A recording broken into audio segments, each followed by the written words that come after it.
Hello viewers, আসসালামু আলাইকুম। আশা করি সবাই ভালো আছো। আজকে আমরা আলোচনা করব কিছু শব্দার্থ। তো এখানে প্রথম যেটা সেটা হলো যে আমাদের কি মুষলধারে। মুষলধারে অর্থ কি খুব বড় ফোঁটায় বৃষ্টি পড়া, খুব বড় বড় ফোঁটাতে বৃষ্টি পড়া। আজ সকাল থেকে মুষলধারে বৃষ্টি হচ্ছে। তো শব্দ অর্থ কি খুব বড় ফোঁটায় পড়া বৃষ্টি, আর বাক্য রচনা হলো আজ সকাল থেকে মুষলধারে বৃষ্টি হচ্ছে। আচ্ছা, এরপরে পেঁজা তুলো।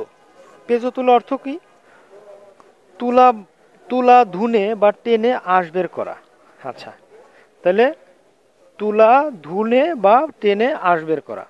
আচ্ছা, আকাশে পেঁজা তুলোর মতো মেঘ দেখা যায়। তাহলে বাক্য রচনা কি আকাশে পেঁজা তুলোর মতো মেঘ দেখা যায়। ষড়ঋতু। ষড়ঋতু অর্থ কি 6টি ঋতু। বাক্য রচনা কি হবে বাংলাদেশ ষড়ঋতুর দেশ। ওকে, এরপরে কি বর্ষাকাল। বৃষ্টির সময় বর্ষাকালে কদম ফুল ফোটে। ওকে, তারপরে কি অসহ্য।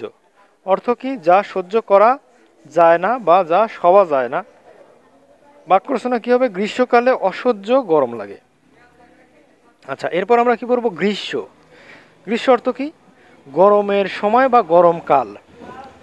আচ্ছা, বাংলাদেশের 6টি ঋতুর প্রথম ঋতু গ্রীষ্ম। এই বৈশাখ জ্যৈষ্ঠ এই 2 মাস গ্রীষ্মকাল। তো বন্ধুরা, এই ছিল আমাদের আজকের শব্দ অর্থ এবং বাক্য রচনা। সো আশা করি এই ভিডিওটা অবশ্যই ভালো লেগেছে। সবাইকে রিকোয়েস্ট করবো যারা আমার চ্যানেলটাকে এখনও সাবস্ক্রাইব করো নাই, প্লিজ সাবস্ক্রাইব মাই চ্যানেল। আল্লাহ হাফেজ।